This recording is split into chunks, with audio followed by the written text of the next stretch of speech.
quando na verdade a melhor forma de você combater insetos e doenças, pessoal, e olha só, eu não falo só sobre cannabis, eu estou falando sobre soja, eu estou falando sobre milho, eu estou falando sobre algodão, isso aí chama teoria da trofobiose. Quem quiser se aprofundar mais, né, no lado agronômico, então o que que acontece? O que que eu posso falar para vocês como exemplo? Por exemplo, aqui, se vocês olharem aqui o cultivo aqui, ó, tá vendo aqui, ó? Esse cultivo aqui, ó, ele tá. Eu vou tentar me afastar um pouco da câmera, né? Ele tá totalmente na vega, né? Ele tá totalmente na vega, ou seja, as plantas aqui estão emitindo folhas, né? E o que que acontece? Ela tá toda dentro de uma base organomineral, mas totalmente equilibrada, ou seja, então não existe nem a falta do nutriente, porém também não existe o excesso. Então vamos lá, Dalton, se por exemplo assim acontecesse a falta, por exemplo, dos nutrientes solúveis, o nitrogênio, o potássio. Se existisse a falta, principalmente esses sintomas, como eles são nutrientes altamente móveis, os sintomas deles geralmente acontecem nas folhas velhas, principalmente com amarelecimento de folhas, ou se não, com as pontas das folhas ressecadas. Mas, por um outro lado, isso quase nunca acontece em pessoas que vêm procurar o agrônomo, em pessoas que vêm procurar um consultor de cultivo. Geralmente, 90, 100% dos casos das pessoas que nos procuram é por dois motivos.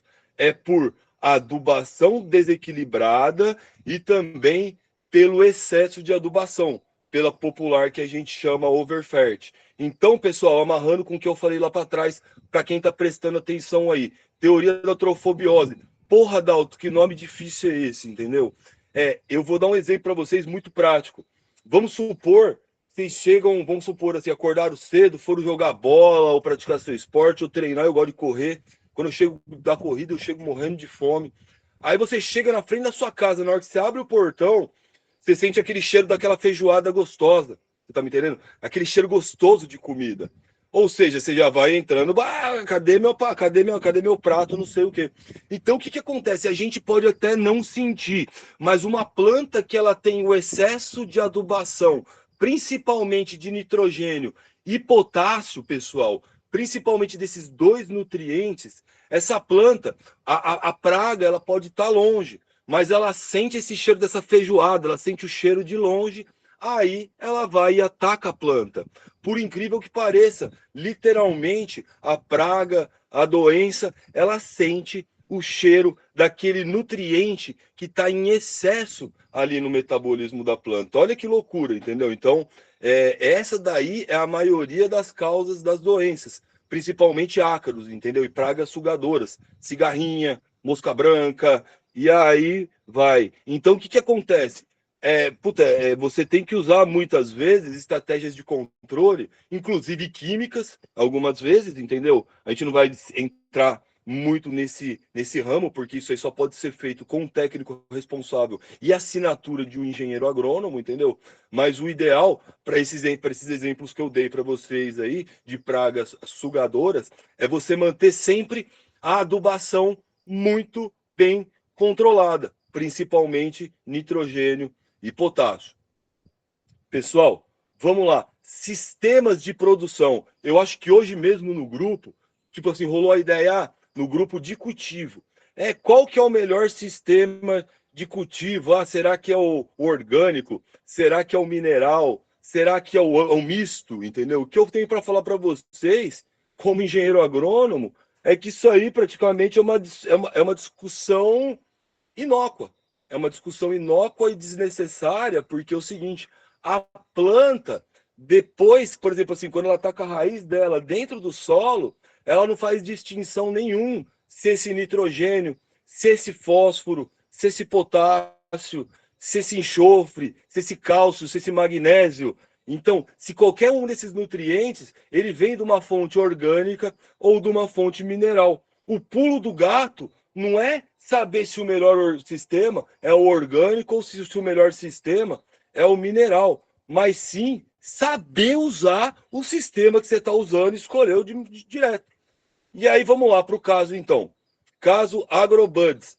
Todo mundo quer saber qual que é o segredo, Dalton, por que suas plantas ficam tão grandes, por que elas enchem tanto, entendeu? Qual que é a sua estratégia de manejo, o que você usa na formulação hoje? Poxa, eu vou até pensar nisso, agradeço ao brother que deu a ideia, né? Mas teve um brother que deu a ideia, Dalton, vende já o substrato pronto, mas a grande realidade, pessoal, é que uma planta grande, uma planta saudável, uma planta que engorda o seu bud, uma planta que consegue finalizar o ciclo dela até o final, na verdade, ela não vem. O segredo não é só o substrato, é uma série de estratégias de manejo bem usada durante todo o ciclo fenológico da planta. Então, o que acontece? Por exemplo, um colega colocou aí uma planta que ele germinou e aí ele fez o transplante. Pessoal, percebam, nesse caso que aconteceu ontem ou foi hoje, eu não me lembro. Ele já mostrou uma planta que visivelmente ela estava numa situação de overfert.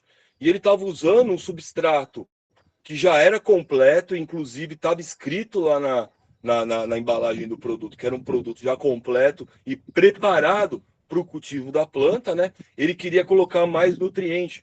Eu acho que isso vem, pessoal. Eu acho que isso vem. Vamos lá, vamos ver se eu consigo até sentar. O professor vai sentar aqui para trocar uma ideia com vocês no tete a tete, ó. Eu acho que isso vem, pessoal, principalmente de a gente assim, principalmente quem não está na zona rural, quem nunca cultivou um pé de café, um pé de soja, um pé de milho, achar que uma planta é como se fosse um ser humano, é como se fosse um cachorro, é como se fosse um gato, que precisasse de comida a todo momento, sabe? Só que é o seguinte, pessoal, a planta ela tem a capacidade de absorver, reter nutrientes e o solo, por sua vez, também tem uma grande capacidade de retenção e fornecimento de nutrientes para essa planta. E toda essa dinâmica ela é muito bem explorada. Então, você, pessoal, assim, que, tipo assim, que já, por exemplo, assim, comprou um monte de adubo, geralmente adubos caros, o pessoal usa aí no indoor. Então, sempre pensa nisso. Menos é mais. Se fosse para dar um segredo, para introduzir a aula, no caso de solo, de adubação, de manejo, de formulação de substrato, que é o que a gente vai conversar aqui hoje, o menos é mais. Geralmente, na maioria absoluta dos casos, as coisas acontecem pelo excesso. Então, pessoal, o que acontece? Não existe magia. Então, a planta é um ser autótrofo, então quer dizer, a fonte de energia que a planta usa é a energia solar. Então a planta ela pega a energia solar, capta isso, ela capta essa energia, né? Ela faz o processo de fotossíntese, que nada mais é do que a fixação do gás carbônico que está na atmosfera e fixa ele junto com os nutrientes, todos aqueles que a gente coloca na planta. E aí, pessoal, os nutrientes que a gente coloca na planta. Então vamos lá, vamos começar pelo comecinho, entendeu?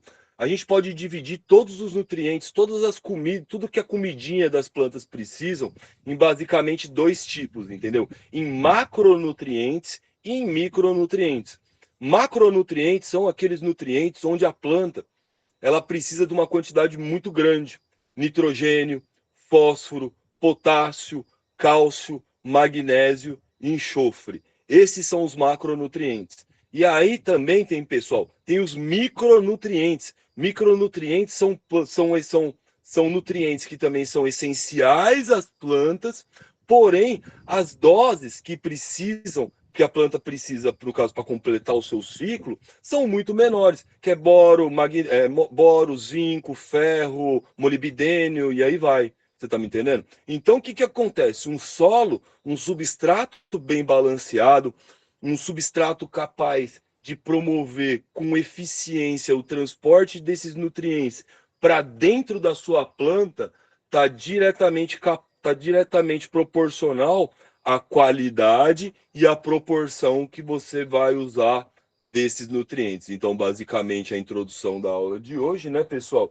Então, o que vai acontecer? A gente vai ter uma prática aqui, ó, tá tudo preparado aqui, ó, a bagunça tá feita aqui, a gente vai preparar um solo para vocês, entendeu? Eu vou falar qual que é o segredo do solo outdoor da Agrobuds, para quem não sabe aí, ó, Eu vou soltar hoje o segredo do solo da Agrobuds, entendeu? É micro-organismo, entendeu? Já vou falando para vocês que é micro-organismo, e é uma fonte de micro-organismo que, assim, às vezes é rara de as pessoas conseguirem, né? Mas não é muito difícil, não, porque é um recurso que toda cidade acaba tendo uma instituição, na verdade, uma coisa que eu vou falar para vocês aí já já.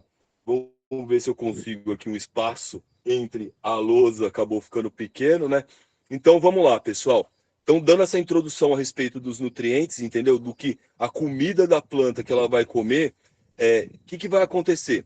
A gente vai dividir essa atividade prática em duas. O que vai acontecer? Vai ter a parte indoor e a parte outdoor, entendeu? A parte indoor, pessoal, o que acontece? Eu vou, basicamente, assim, o que eu vou fazer? Nós vamos soltar um vídeo que o Alisson já soltou, inclusive, o spoiler, lá no grupo da Agrobuds, que é aquela formulação, que ela, na verdade, assim, é uma formulação clássica.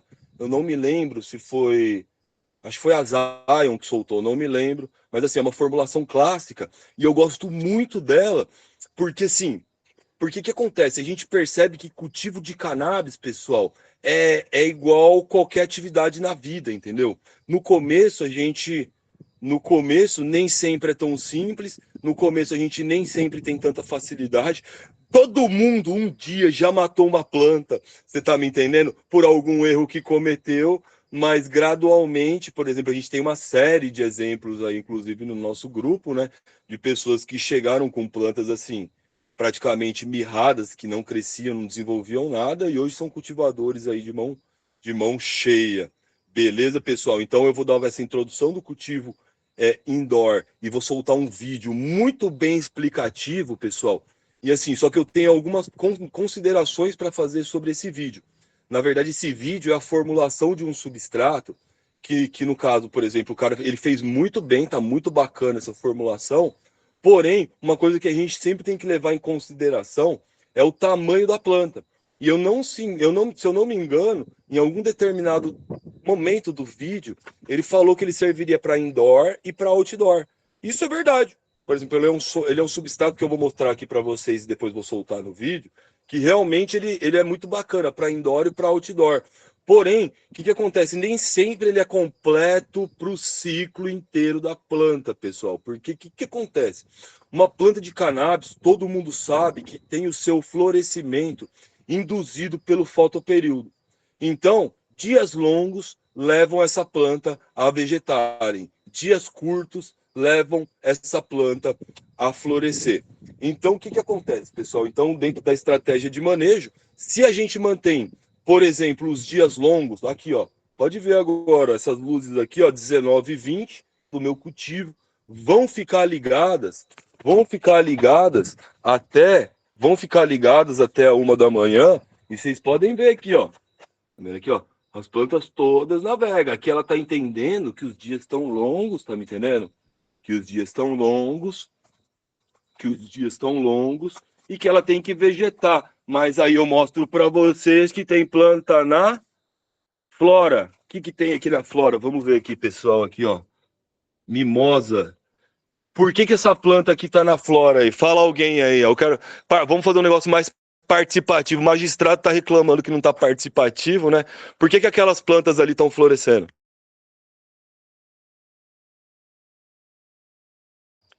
Quem se habilita a abrir o microfone e explicar o porquê?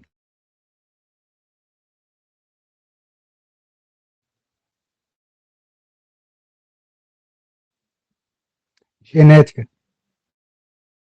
Bom, ninguém se habitou, então vamos continuar aqui que eu vou continuar falando. Porque são plantas automáticas, pessoal. Então o que acontece? Como são plantas automáticas, elas são independentes do fotoperíodo. Então o que acontece? Pode ter 18, pode ter 20 horas de luz aqui, pode ter o dia mais longo que tiver. Ela não depende do fotoperíodo para entrar no seu florescimento, ao contrário das outras plantas, que são regulares, então elas só vão entrar em florescimento quando eu diminuir esse fotoperíodo. Então, como eu falei para vocês, né? Então, vou apresentar a receita do bolo. Vou apresentar a receita do bolo para vocês de um solo indoor, entendeu? A gente pode ir conversando no grupo. Vai ter uma aula no indoor que vai aprofundar a respeito disso, né? Mas vamos lá. Então, curso de cultivo e extração da Agrobuds, né, pessoal? Em primeiro lugar, então aqui, ó, até escrevi aqui, ó, que eu ia até pulando. Então eu coloquei aqui, ó, germinação e mudas. Então, pessoal, o que que acontece, ó? Tipo assim, esse assunto, na verdade, ele já foi amplamente debatido no grupo da Agrobuds, e aí existem várias técnicas para você germinar uma semente. É, por exemplo, você pode deixar ela submersa em água, você pode usar a técnica do papel toalha, você pode usar a técnica do algodão, que é meio controversa, mas eu gosto dela bastante também, entendeu? O que que acontece? Mas, Dalton, qual que é a maneira de facilitar? Porque uma hora a gente vai falar, eu acho que eu já falei sobre germinação, né? Eu posso até dar uma outra aula a respeito disso, mas eu vou ensinar para vocês o jeito mais fácil, que foi aquilo que a gente falou na primeira aula.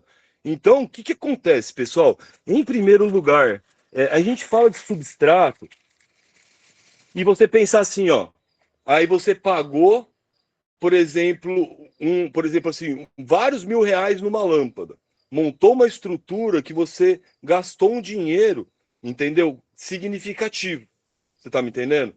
E aí, na hora que você foi comprar sua semente, na hora que você foi comprar sua semente, exato, Alisson, meu brother, que legal, seja bem-vindo, meu irmão, sabe muito. E é o seguinte, na hora que você vai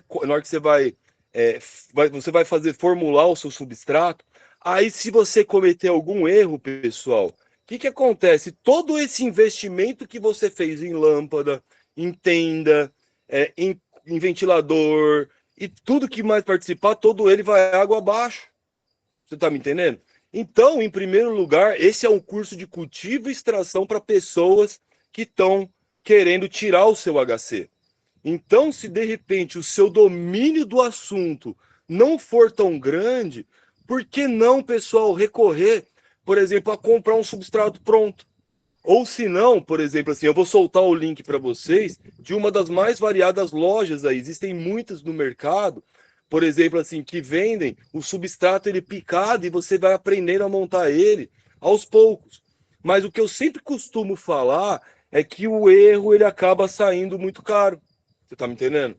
Porque a frustração de você germinar uma planta, de você montar toda uma estrutura dentro do seu quarto, dentro da sua casa, você está me entendendo? Vocês que estão querendo em processo de HC, vocês que ainda não têm o HC, correndo risco, você está me entendendo? De ter sua casa invadida, etc, etc, etc. E tipo assim, e de repente ter um cultivo que você limitou a produção dele à metade, será que vale a pena? Entendeu? Então, o que que eu venho mostrar para você? O caminho da água limpa. Entendeu? Eu vou te ensinar a germinar uma semente difícil de germinar.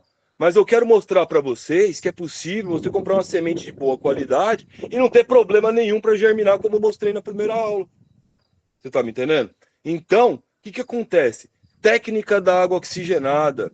É, essa aula será gravada? Não será gravada, infelizmente não, porque na verdade assim, ela é uma aula prática, né? Só as aulas teóricas que estão sendo gravadas, mas na verdade assim, ela iria ser. Eu trouxe até um celular para isso, mas eu não consegui logar ele no Instagram. As próximas serão, pessoal. É... Bom, vamos voltar lá. Então, por exemplo, assim, você vai usar a técnica da água oxigenada, você vai botar as suas sementes na água, por exemplo, do galão, que é uma água de ótima qualidade, geralmente. Você vai pegar e vai colocar as suas sementes num papel toalha, entendeu? Para que ela emita aquela primeira partezinha dela que a gente chama de radícula. E aí, quando ela emite a radícula, assim, tem gente que prefere logo no começo, tem gente que espera a radícula crescer mais, né? Você deposita ela no substrato, porque a partir desse momento, né, que ela vai poder romper o solo e se transformar de verdade numa situação de uma planta autótrofa. Bacana essa estratégia, Natália. Ela é muito boa, por exemplo, assim, como qualquer outra, muito bem utilizada. Mas eu venho trazer para vocês uma aqui que é a minha preferida, entendeu? Muitas vezes quando eu vou falar para você assim, quando eu tenho que germinar a semente antiga, quando eu tenho que germinar a semente velha, eu também uso a técnica do papel toalha ou do algodão. Mas quando eu compro, tipo assim, como eu uso semente boa, semente vigorosa, semente fresca, o que acontece? Tem o jeito que é o jeito mais fácil. Então você compra uma semente de qualidade, você tem um certificado de origem. E aí o que acontece? Todo mundo aqui que é agrobuds sabe que a gente tem o Pedrão. Então o Pedrão, ele dá garantia de germinação, garantia de vigor, ele resolve qualquer tipo de problema que aparecer. Eu germinei 5 sementes aleatórias aqui na frente de vocês. O Léo também está na live aí, também germinou acho que 5 sementes dele. Foi ontem ou anteontem, mostrou também, ó, Dalton, germinou tudo, entendeu? Um cara que nunca teve problema nenhum. Então, o que acontece? A semente é boa. A semente, ela tem aquelas duas características que a gente fala, que é germinação, que é tipo assim, que é vigor, que é uniformidade, entendeu? Então, o que acontece, pessoal? A minha ideia é sempre essa. Então, você vai usar, por exemplo, assim, o que eu recomendo? Esse aqui, ó. Eu gosto muito desse aqui, ó, que é o substrato Carolina Soil. E aí, dentro do substrato do Carolina Soil, né, você tem várias classes de Carolina Soil. Esse aqui é o específico para germinação.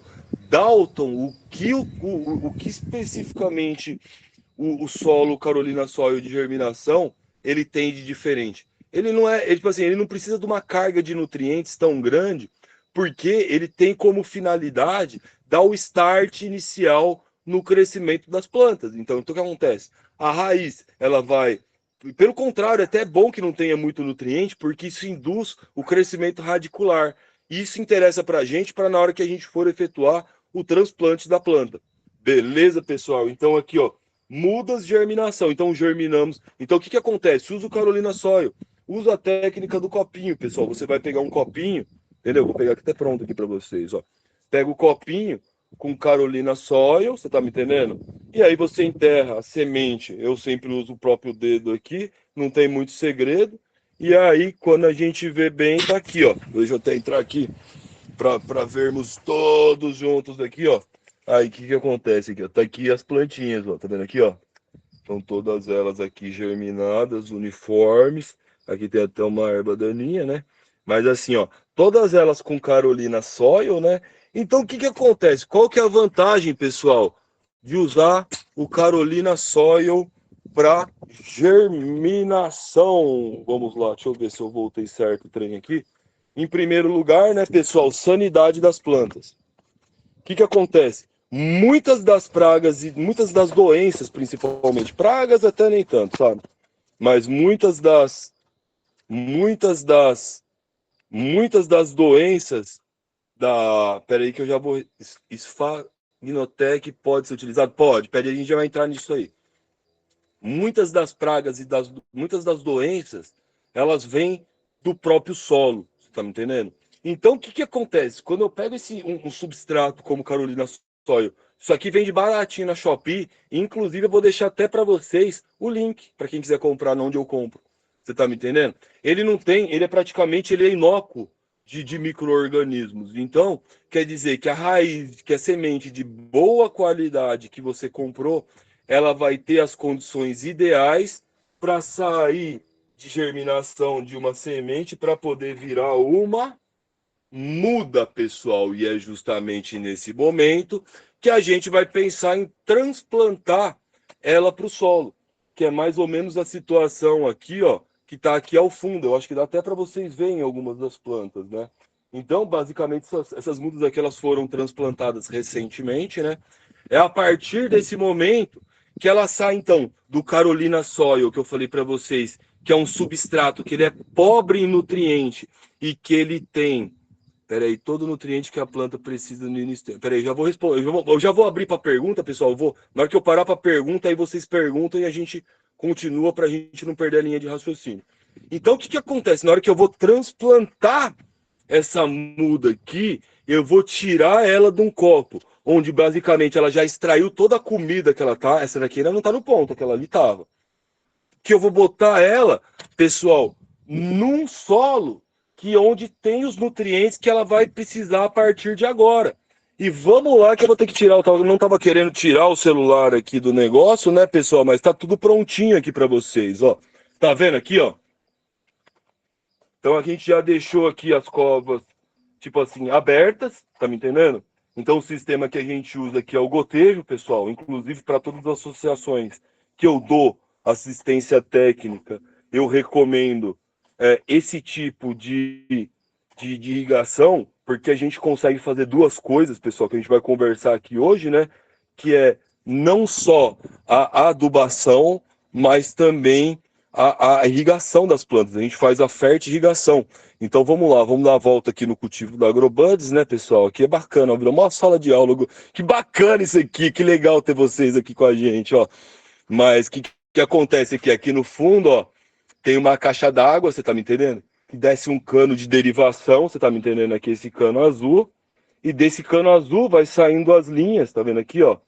Vai saindo as linhas de gotejo e eu consigo, na verdade, irrigar todo o cultivo da água que vem daquela caixa d'água ali, que na verdade ela está coberta por plantas. É até bacana, porque aí dá uma resfriada. E o que acontece? Então eu não preciso fazer adubação aqui, pessoal. Olha que bacana. O que eu faço? Eu coloco todos os nutrientes na forma mineral ali na adubação.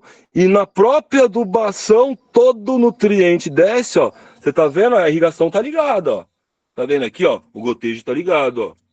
Então, o que acontece aqui? Todo nutriente que essa planta precisa, independente do tamanho dela, e todo mundo sabe que essa estrutura aqui, ela acaba fechando, não passa nem gente aqui no meio, na hora que as plantas crescem, a gente consegue colocar toda a comida dela, né? Todos os nutrientes via irrigação. Pessoal, deixa eu tomar uma água aqui e eu vou fechar meu microfone. Quem perguntou aí, por favor, pode ficar à vontade para abrir o microfone aí e tirar suas dúvidas.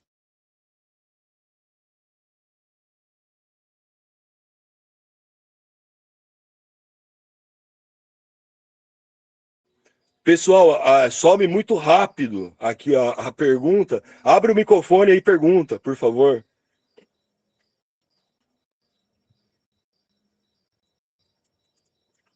Oi, Dalton. Boa noite. Boa noite, Natália. Tudo certo, querida? Tudo certo, querida? Então, a minha dúvida é a respeito de irrigação. Quantos ml de água você usa por dia? Qual a frequência desse gotejamento aí? É por dia ou seria por semana? Como que você faz o controle da umidade no outdoor? Uhum. Muito boa pergunta, Natália. Ó, o que acontece? No outdoor, você tem várias formas de calcular a irrigação.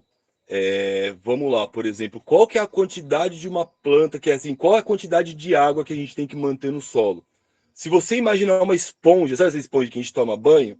E eu imagino que a gente tomou banho e a gente encheu ela de água, entendeu? Na hora que ela tá aquele ponto, que ela tá com o máximo de água possível, a gente chama aquilo lá de capacidade de campo. É quando choveu pra caramba e aquele solo tá totalmente úmido.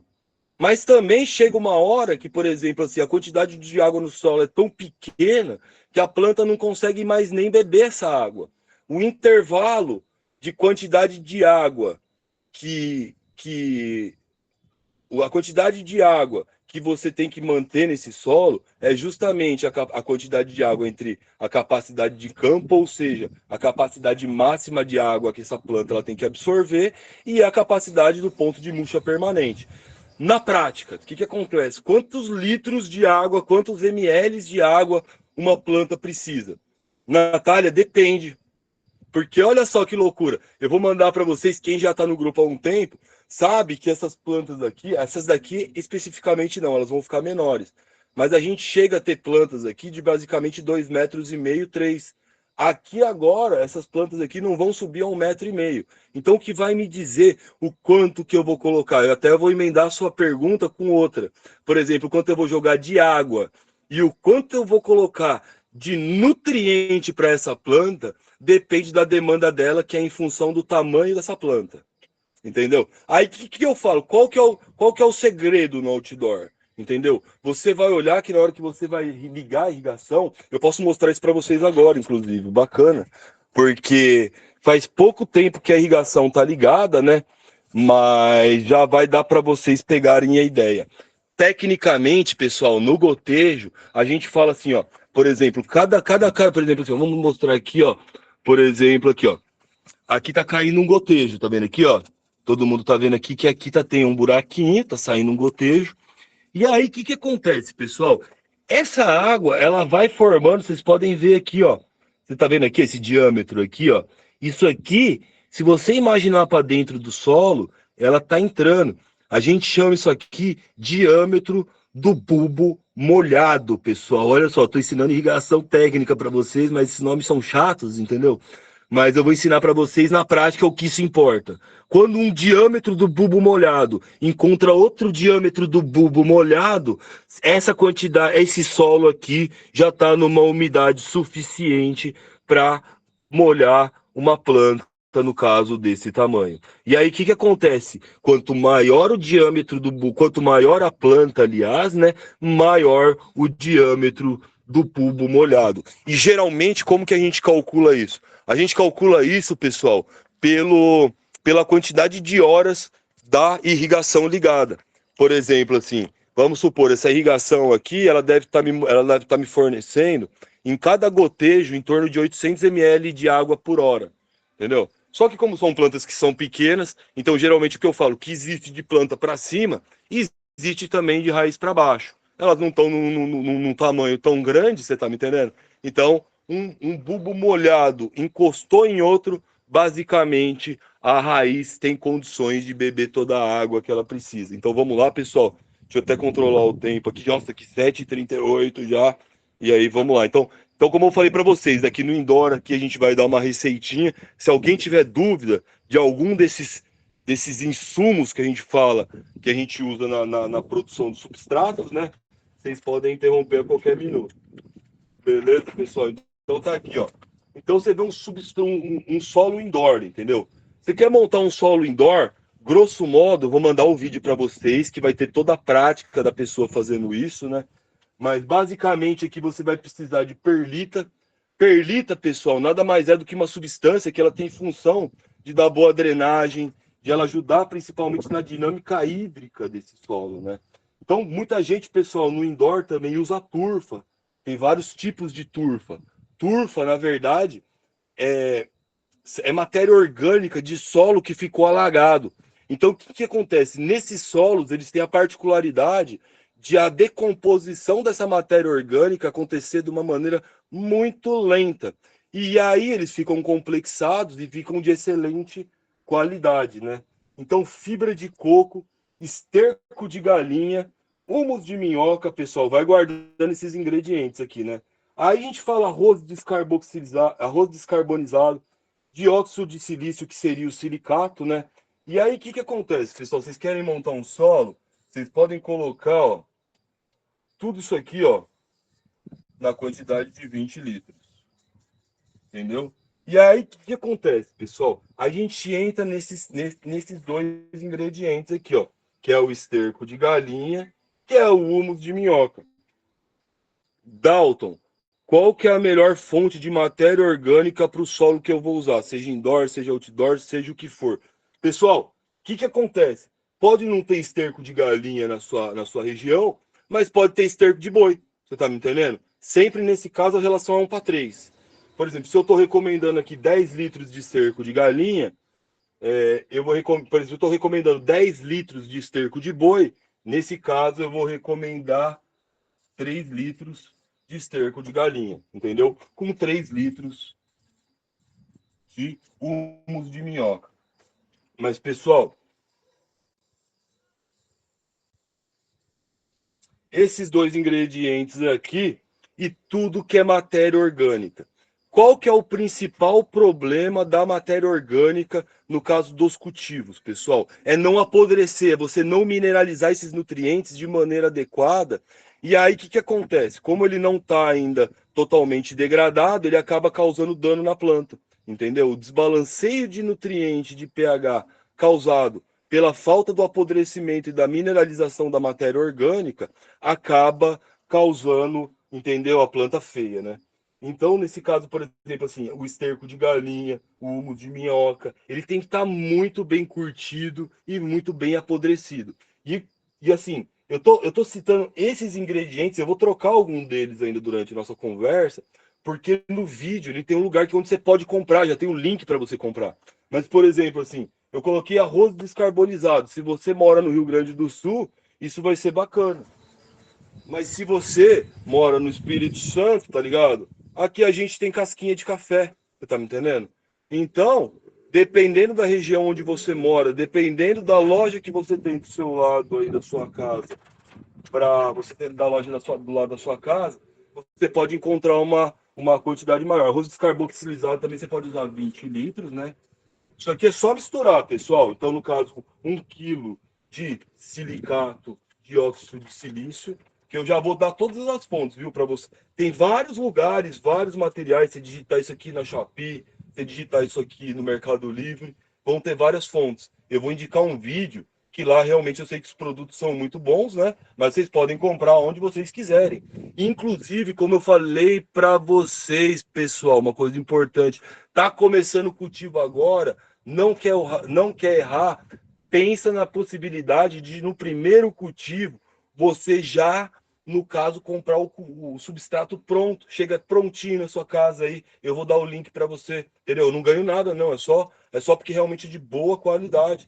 E aí que eu sugiro para você, no seu segundo cultivo, você vai levar 4 vasos, faz substrato para 2 e leva 2 no substrato comprado, porque se você tiver uma quebra de produção, você vai conseguir ter ainda suas plantas, no caso, para não ficar sem, para não depender de sair na rua comprando.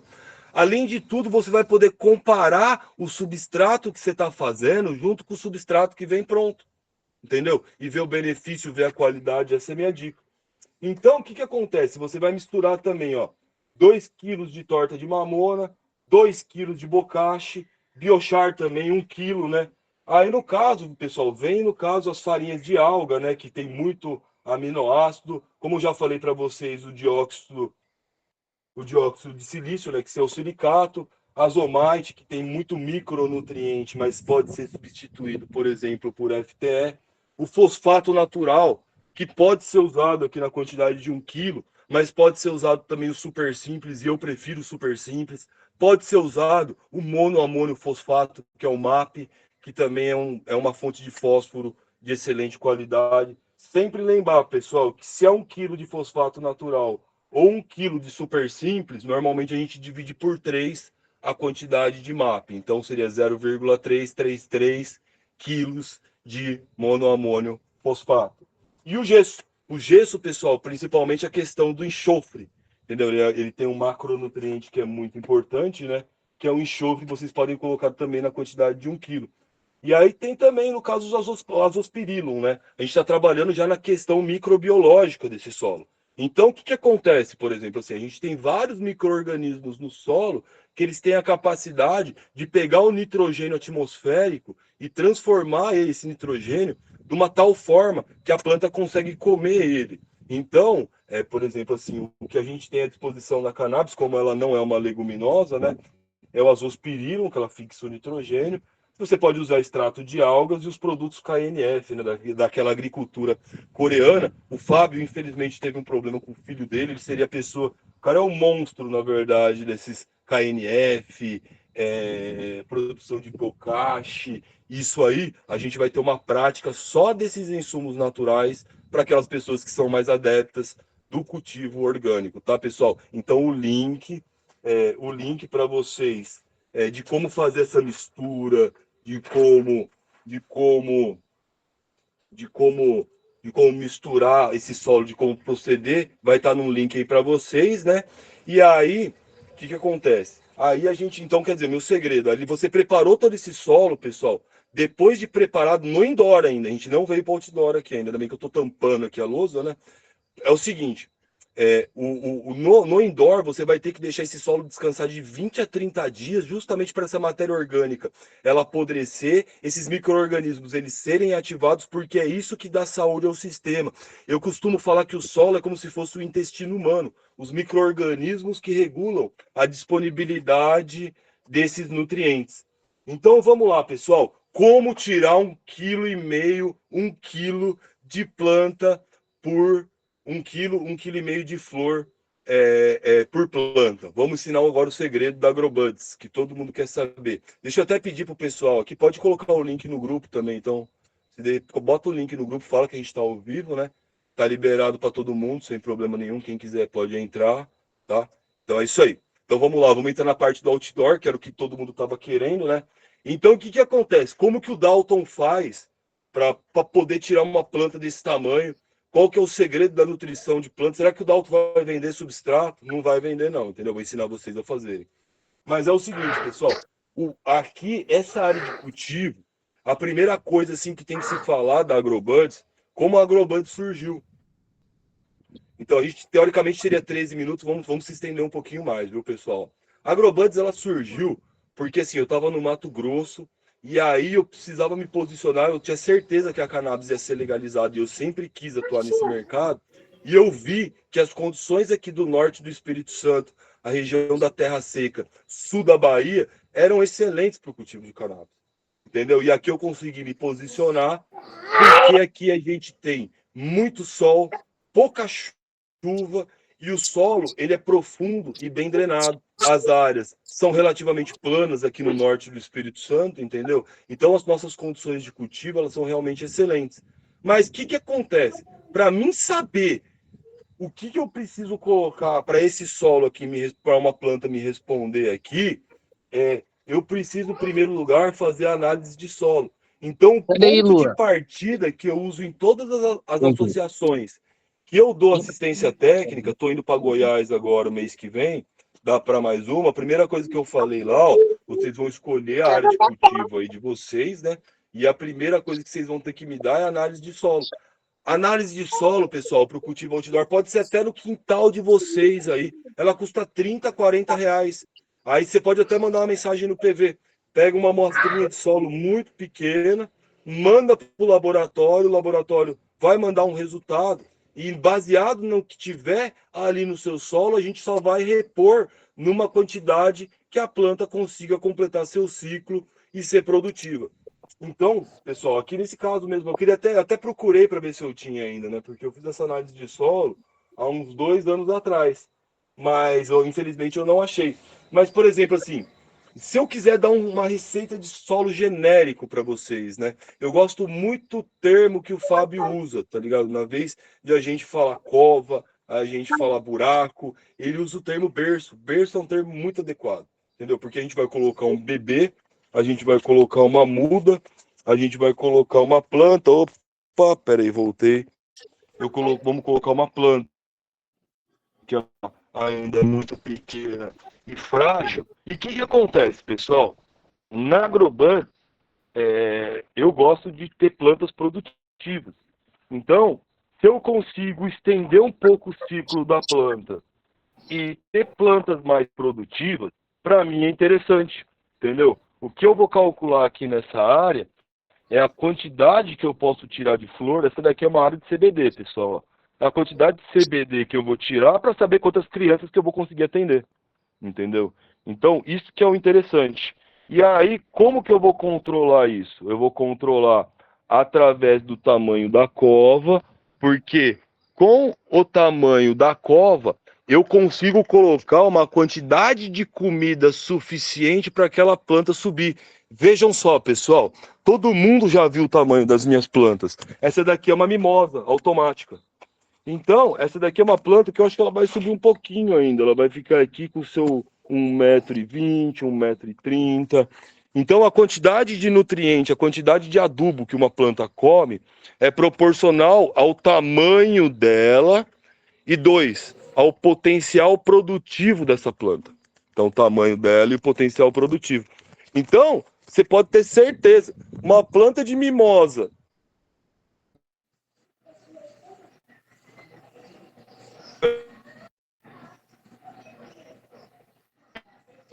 do que uma planta que todo mundo viu aqui, uma CBD citral, que me dá 1,5 kg de flor.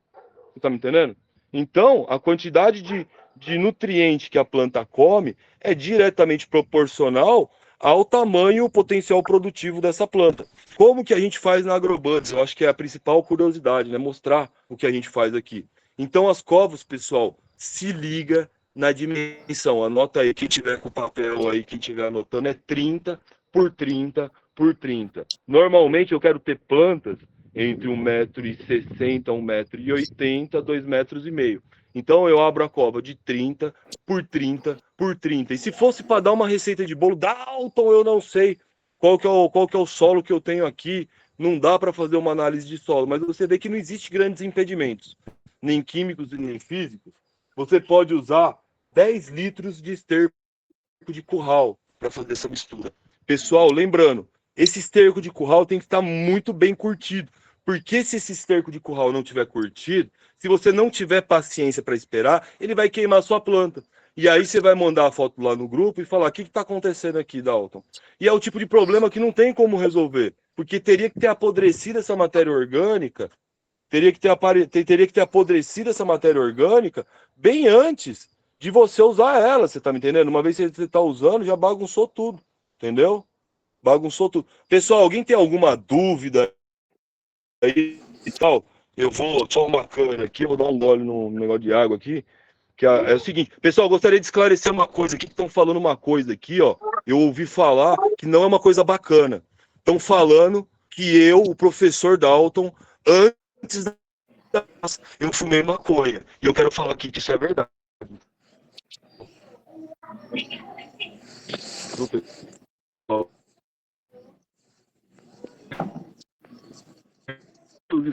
São verdadeiros, a boca dá uma secadinha. Mas alguém tem alguma dúvida aí, pessoal? Vou fechar meu microfone aqui. Vou fechar meu microfone aqui. Já vamos resolver isso aí. Ué, saiu da live, ué? Peraí. Deixa eu... Ah, eu sei, foi Wi-Fi. Eu saí do Wi-Fi. Fala que eu tô voltando aí, Cadu.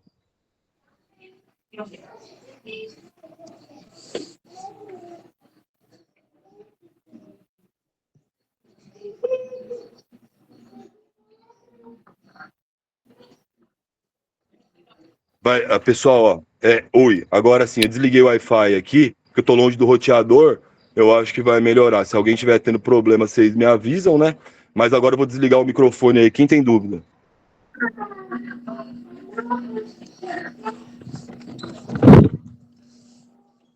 Outdoor.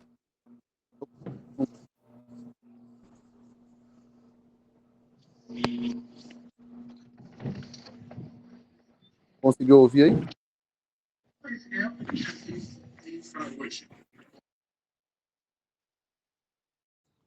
Pergunta novamente, por favor, que eu não ouvi.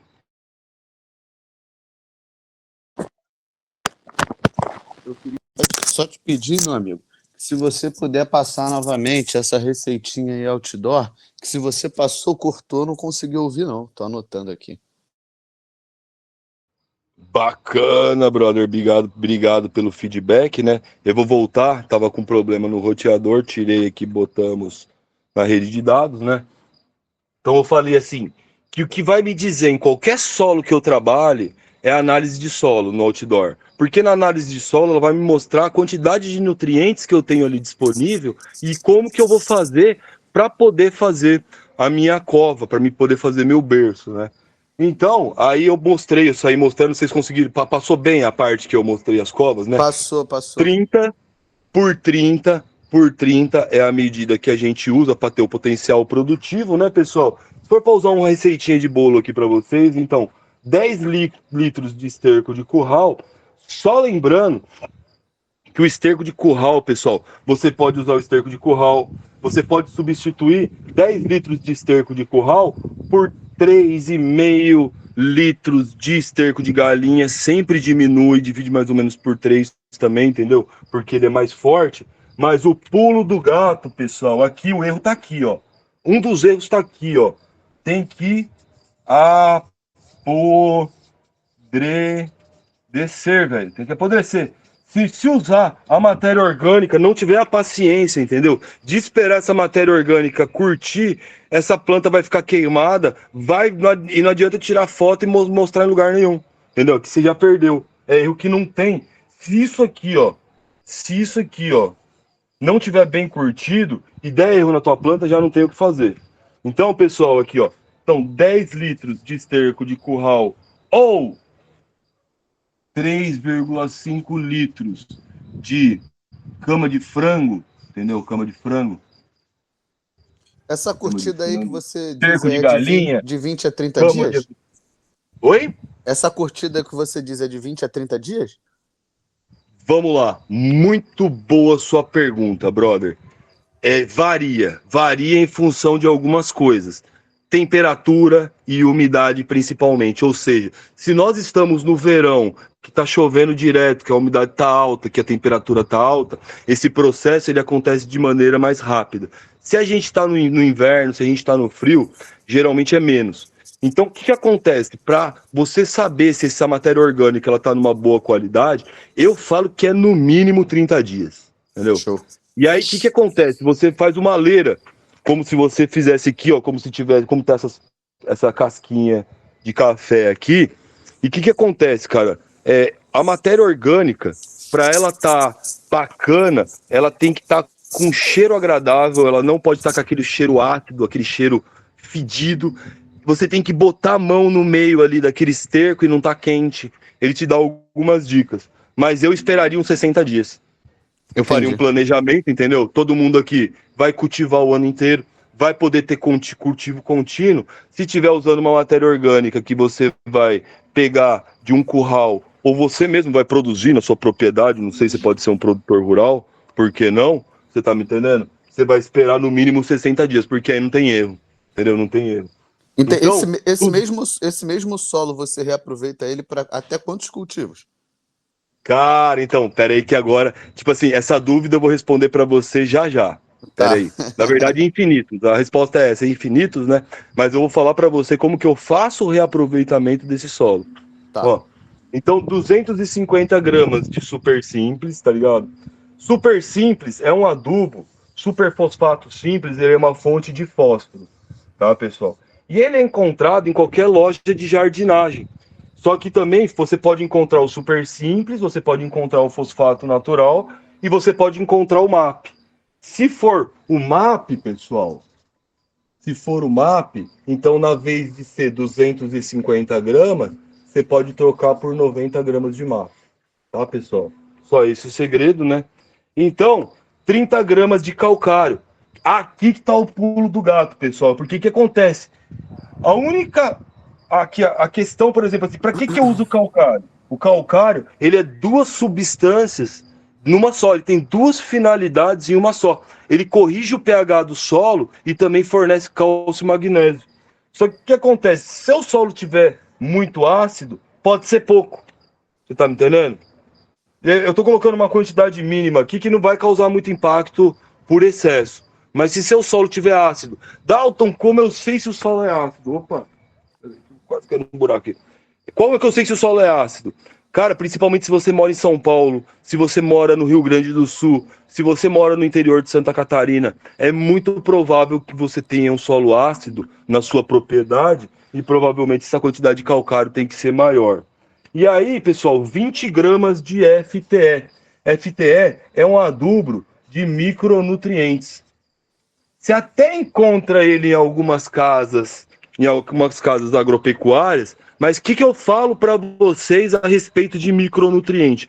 O principal fornecedor de micronutriente para uma planta é a matéria orgânica, entendeu? Então, se você está usando matéria orgânica de boa qualidade, muito bem curtida, você está me entendendo? Dificilmente você vai ter problema de micronutriente, pessoal. E aí, o que eu recomendo? Eu recomendo essa formulação aqui. Essa formulação aqui, ela tem em qualquer loja agropecuária. Deixa eu até puxar para cá, né, pessoal, para vocês entenderem muito bem. Então, eu falei para vocês, por exemplo, assim, quanto que eu falei aqui na nossa receita de bolo, aqui, ó, de 20 a 50 gramas de 20, 00, 20. Entendeu? Vamos lá. 20, 00, 20. Deixa eu ver. Tá parecendo ao contrário para vocês aí. Vocês preferem que eu vire a câmera ou não? Não tá Pra parecendo ficar ao vendo contrário, não. Tá bacana? Então tá Tá bacana. aparecendo só pra Então de você 20 que a tá na 50 frontal. gramas de 20,0020. Que é isso aqui, pessoal? Toda vez que vocês verem isso aqui é nitrogênio, isso aqui é fósforo, isso aqui é potássio, tá? Então, sempre quando vocês verem uma mistura em um número, sempre 0,5, 20, 15, 20, 00, 20, isso aqui é uma mistura de nitrogênio com fósforo e com potássio, que por suas vezes são aquilo que a gente chama de macronutrientes. Então, você pode ver que no caso dessa formulação que eu coloquei para vocês, tem 0 de fósforo, porque o fósforo ele vai vir justamente do super simples, tá? Super simples. Ele vai vir do super simples. Aí, pessoal, o que que acontece? Eu falei para vocês aí, então conversamos aqui, ó. Então conversamos com vocês aqui sobre o esterco de curral, conversamos com vocês sobre o super simples, com calcário, com FTE, com o 20,0015. Por exemplo, no caso, pessoal, aqui no caso como obrigatório, eu não costumo colocar gesso. Geralmente não tem muito problema com enxofre, mas se você tiver disponível gesso agrícola, vale a pena usar, entendeu? Porque é uma das coisas que eu uso e acaba sendo o segredo do solo da Agrobuds. Agora vamos lá, a receita do solo outdoor da Agrobuds, pessoal. Então o que que acontece aqui? Eu vou fazer. Eu vou mostrar para vocês, entendeu? Solo Agrobuds.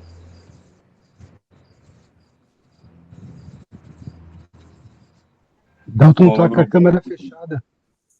Solo Agrobuds. Então, pessoal, solo Agrobuds aqui, em primeiro lugar, o que que acontece aqui, ó? O que que eu uso nele?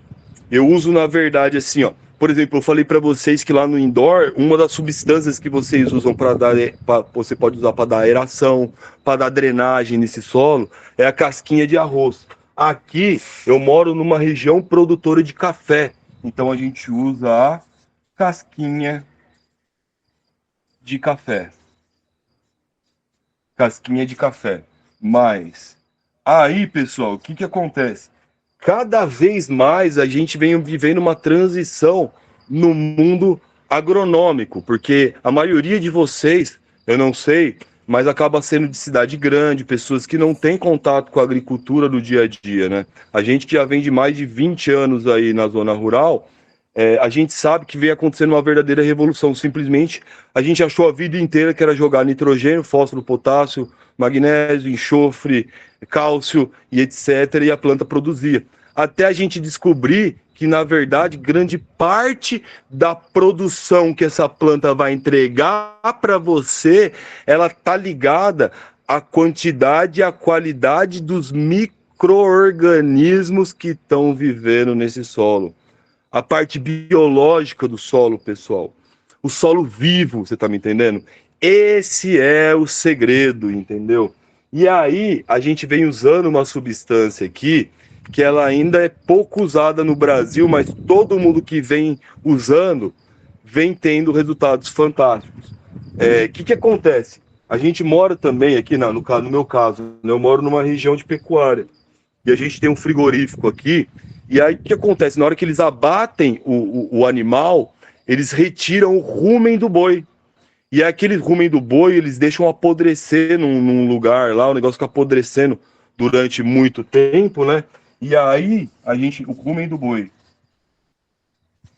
Aí, isso aqui, depois de bem apodrecido, bem curtido, durante assim, num processo que demora aqui 120, 150 dias, entendeu? O que a gente faz? A gente mistura casquinha de café mais o rumen do boi apodrecido. Isso aqui, pessoal, é micro-organismo.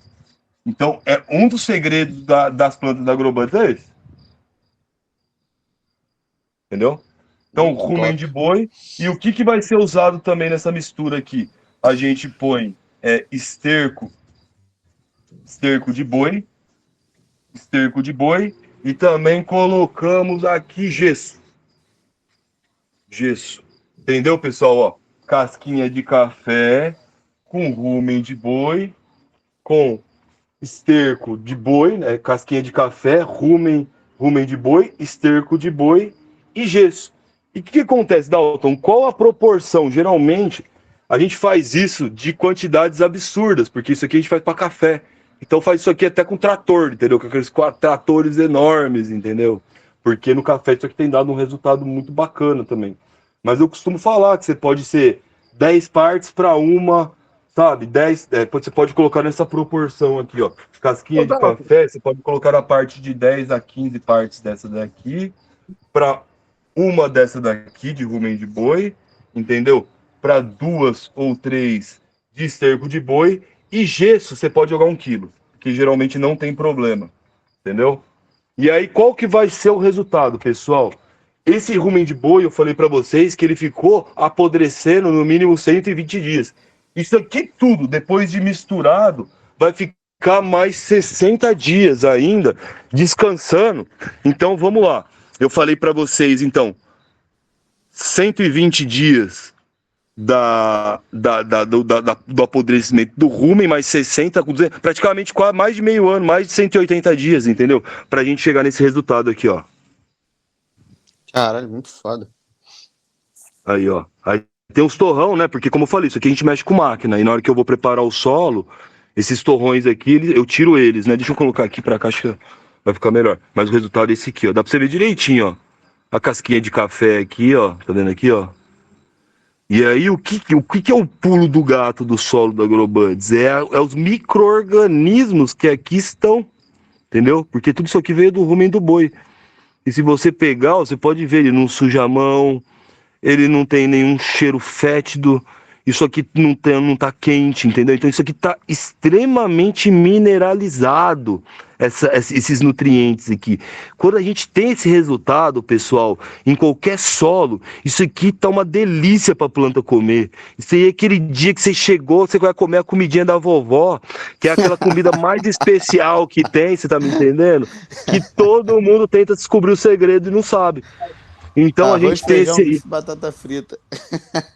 Tá vendo? Mas assim, só que aí por que o da avó sai mais gostoso? Entendeu? Aí esse aqui é o segredo do solo da Agrobuds. Então, o solo da Agrobuds, o segredo é esse aqui. Só que eu falei pra vocês, pessoal, vocês estão vendo aqui, ó. Tá vendo o cultivo? Ele tá com as covas abertas, ó. Tá vendo aqui, ó? Tá com as covas abertas, né? Ali a gente vai misturar justamente para poder preencher e plantar como aqui. Mas o que acontece? Por exemplo, o solo que tinha aqui do último cultivo, o que aconteceu?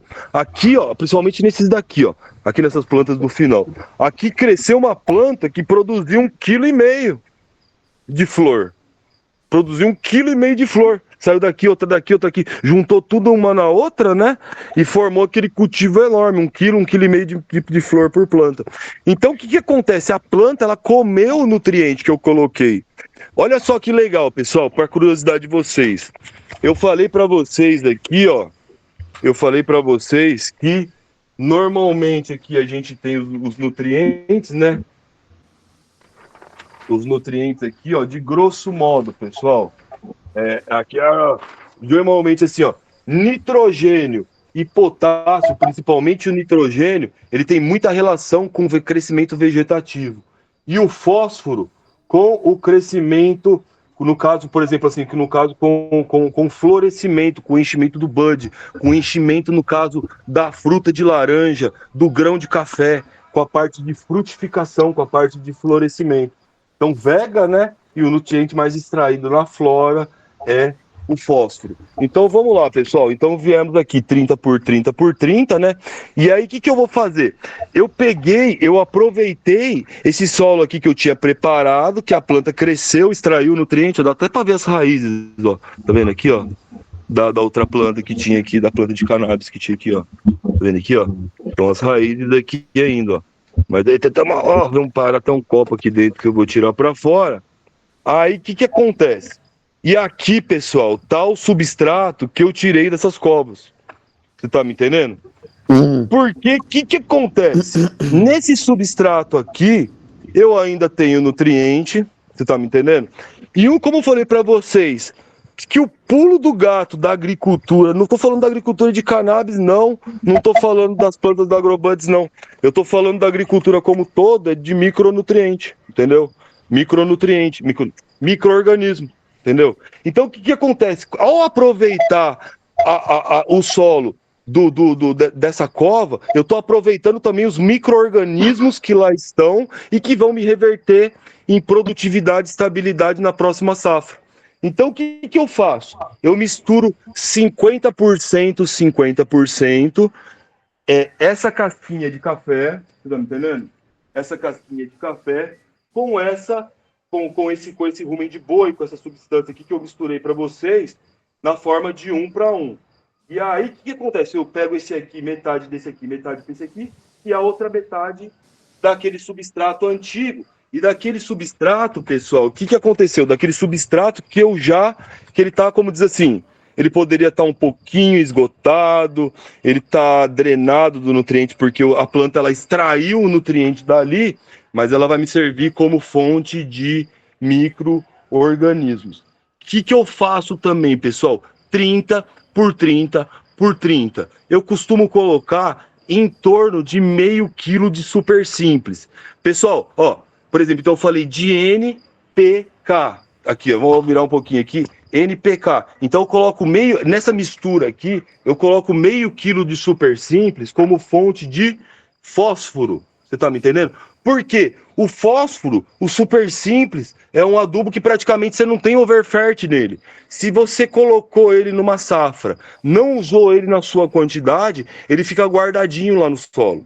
Ele fica fixado no solo. Diferente do nitrogênio, que geralmente é vindo através da ureia, e do cloreto e o potássio, que é vindo através do potássio. Esse aqui choveu, ele vai embora. Você tá me entendendo?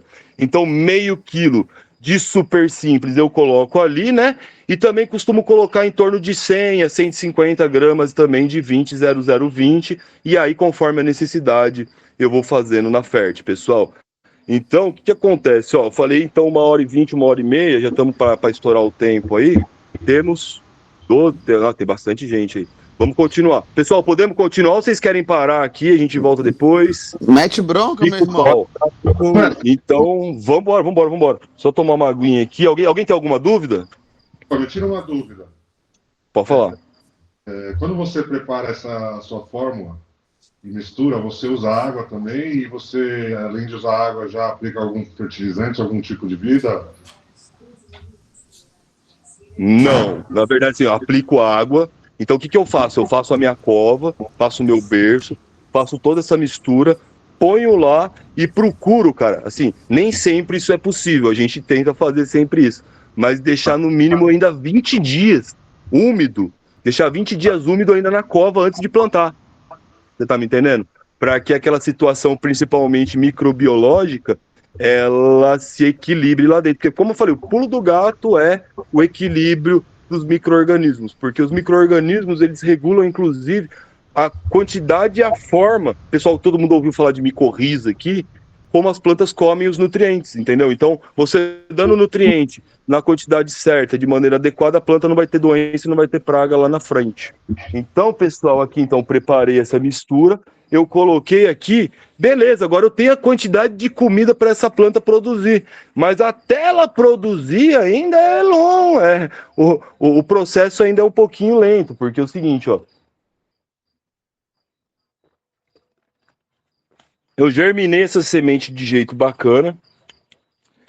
Pessoal, o que acontece? A primeira coisa, se você germinou errado, se essa planta ela já sofreu um estresse no começo e teve seu vigor diminuído, ela já é uma planta com potencial produtivo menor.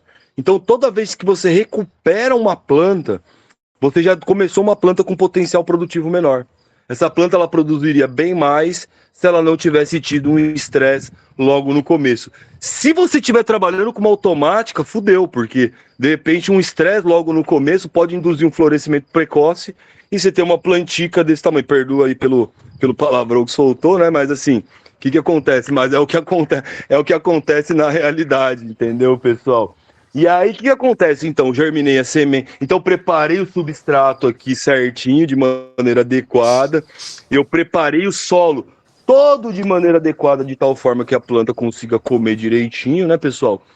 E agora eu germinei a semente no Carolina Soil, de boa qualidade, gerou uma muda de vigor e com todo o potencial produtivo. E o que acontece? A partir de agora ela vai ter que ser transplantada. Essa planta, ela é transplantada para o solo. O que ela vai precisar? A partir do momento que ela está aqui na mesa, eu não vou mudar a posição da câmera, mas todos vocês já viram. Ela tá num lugar que tá bacana pra caramba, porque se tiver algum insetinho, alguma coisa, eu vejo na hora. E ela não tá no chão.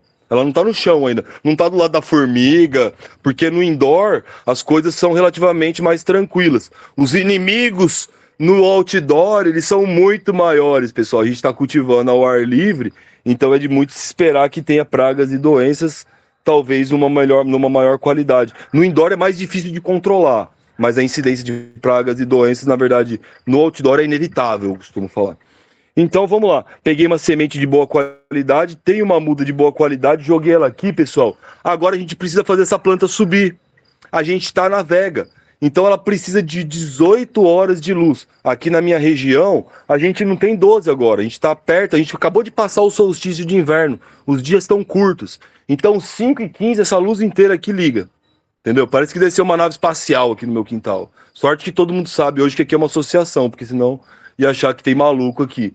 Mas assim, essas luzes aqui, elas têm como única função manter essas plantas na vega. Elas não têm função nenhuma de fazerem essas plantas fazerem fotossíntese. Uma planta que cresce no outdoor, não adianta você colocar a luz que for, que ela não vai fazer fotossíntese com a luz, ela só vai fazer fotossíntese com o sol. Você pode muito bem, sei lá, de repente ter uma planta na vega e ter ela no indoor, depois levar ela para o outdoor para ela florescer, ela vai responder bem. Mas nunca o contrário. Você nunca pega uma planta, deixa no outdoor, depois põe para dentro de casa, você vai ver que a resposta vai ser, de fato, horrível. Dalton, qual é a quantidade de luz que eu uso? Ah, então quer dizer, cova legal, semente legal, tá plantadinha aqui, a planta tá lá, ó. Então vamos trazer até para cá o negócio aqui. Agora a conversa acho que vai ser mais aqui do que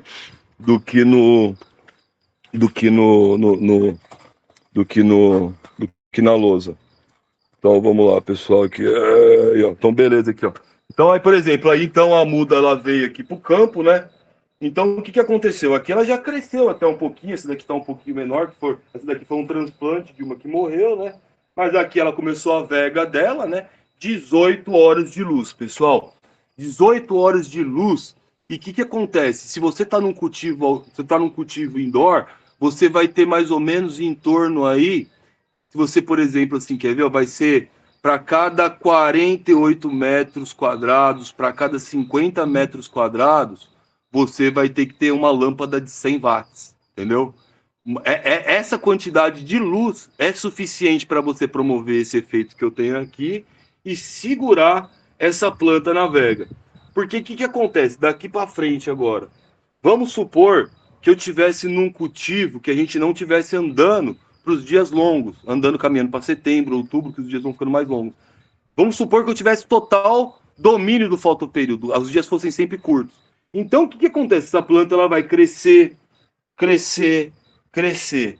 Na hora que eu desligar essa luz, pessoal, na hora que eu desligar essa luz, e eu faço uma estratégia diferente, que poucas pessoas e poucas associações fazem.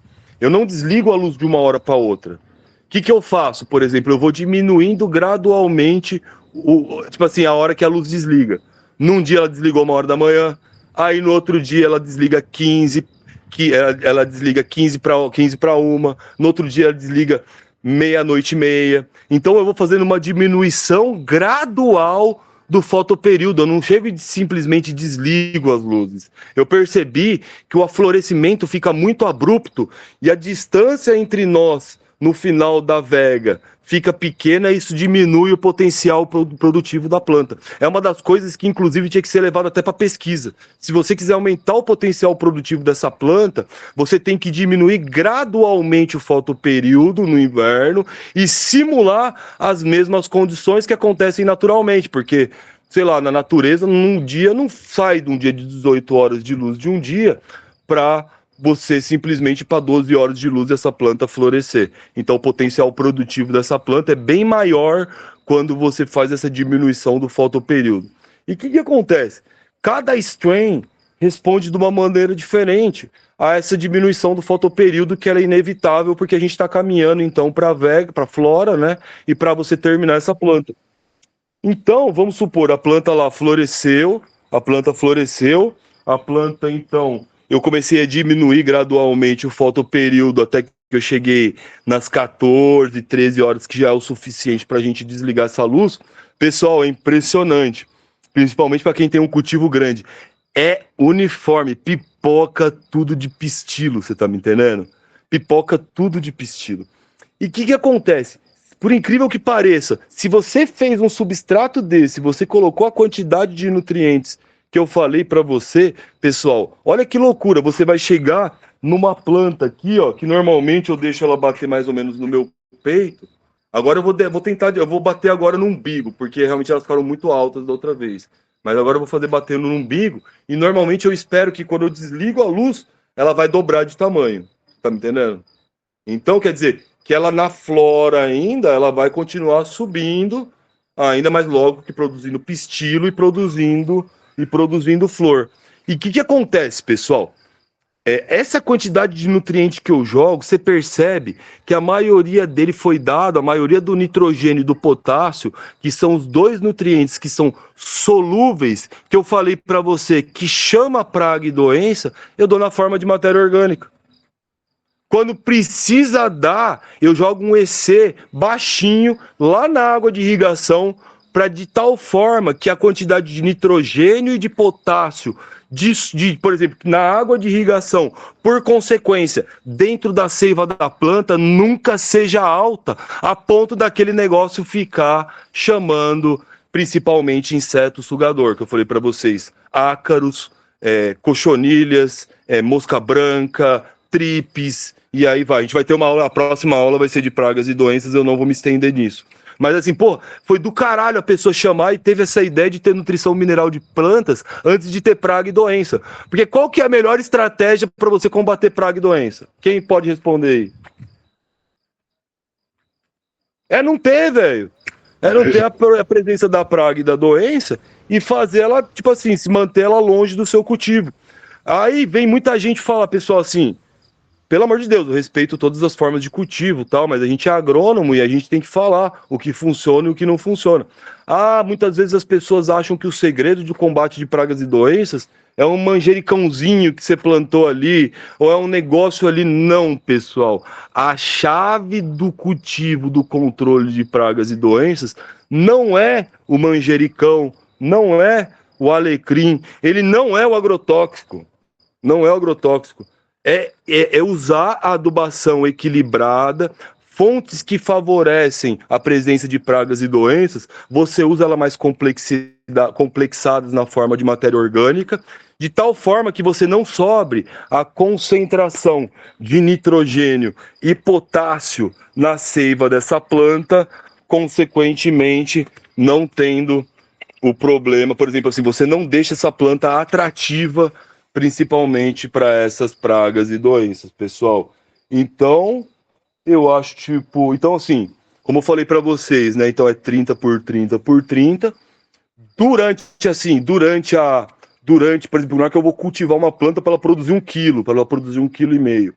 Normalmente, eu costumo fazer 2 aplicações de ureia, 2 aplicações de potássio, posso fazer juntos ou posso fazer separadas, né? E o que acontece, pessoal? Aí na hora que tá enchendo o bud, eu também gosto, apesar da quantidade de potássio que eu joguei nesse solo ele ser suficiente, eu gosto de jogar o MAP purificado, né?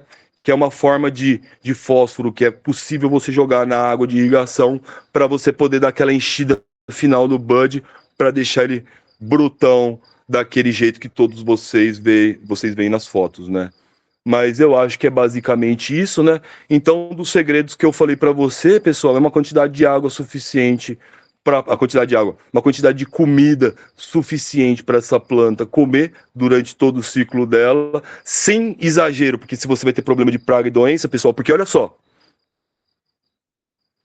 eu falei para vocês que quanto maior por exemplo, assim, a planta, mais tempo ela demorou para chegar naquele tamanho e maior é o potencial produtivo.